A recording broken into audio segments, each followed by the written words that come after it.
This message is for our teachers out there right now and our administrators and those in the educational world. See, our parents and our caregivers have been asked to step up and do what we've been doing for years. But in addition to what we've been doing, they're also being asked to do remote learning and working themselves. See, many of us have been asked to work remotely from home. And as teachers and administrators, we also are being asked to work remotely from home. Some school districts have gone that one step and provided resources and tools and computers and laptops and even provided internet access in the form of hotspots for our students. Some have given activities or set up Google Classrooms and asked for assignments to be completed. But we don't know what those children are going home to. And I know that we're coming with the best of intentions when we're giving them materials because we don't want them to fall behind. Because when we heard about Summer Slide, wow, did we ever think that we would experience a mid-school year slide due to schools being shut down? Probably not. And I know, I'm a fellow educator. I was a second grade teacher and then moved through the ranks. I understand how much we want to help, and I understand the idea of intention versus perception. And our intention is that we want to provide the best materials, the best resources. We want to provide educational items for our children while they're not with us. And gosh, it would be so easy if parents could just help their students do that. But some of our parents don't have that luxury. Whether they just don't know how to do that work, because face it, there are some of us who, I surpassed my parents by 10th grade in math. And I remember thinking back and saying, why can't they help me? And now my son's in 4th grade and I look at his math and say, gosh, I'm really glad that I'm good at math because this is difficult stuff. And it's only 4th grade.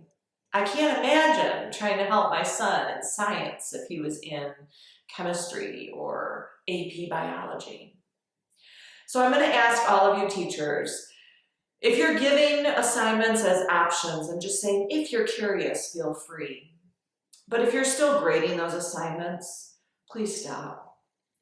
Because some of our children are being asked to be caregivers right now because their parents are still having to work, whether it be remotely or if they're considered an essential industry, they're still out there working, putting their lives on the line to risk for all of us who have been quarantined to home. I'm going to ask all of us teachers and administrators to take a moment and remember why we got into the field in the first place, because I still believe in the beauty of the idea that most of us became educators because we wanted to be the change that we wanted to see in the world. I believe that as educators, we wanted to do this to make a difference. The best way that we can make a difference right now is to reach out to our families, to our children. Let them know that you're thinking of them.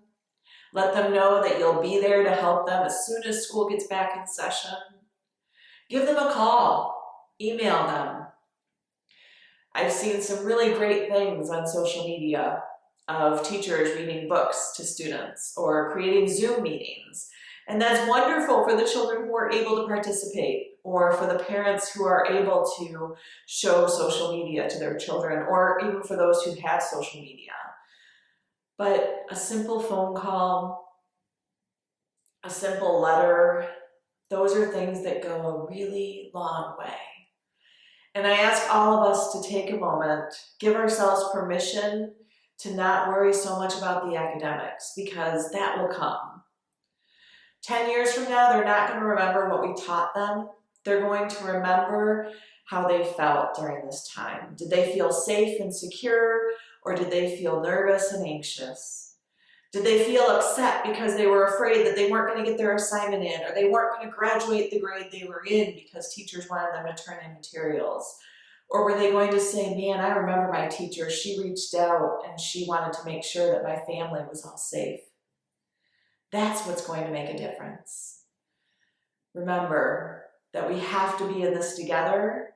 Put your own oxygen mask on first, and then remember to reach out to those around you, because people will remember how you made them feel much more than they'll remember what you taught them.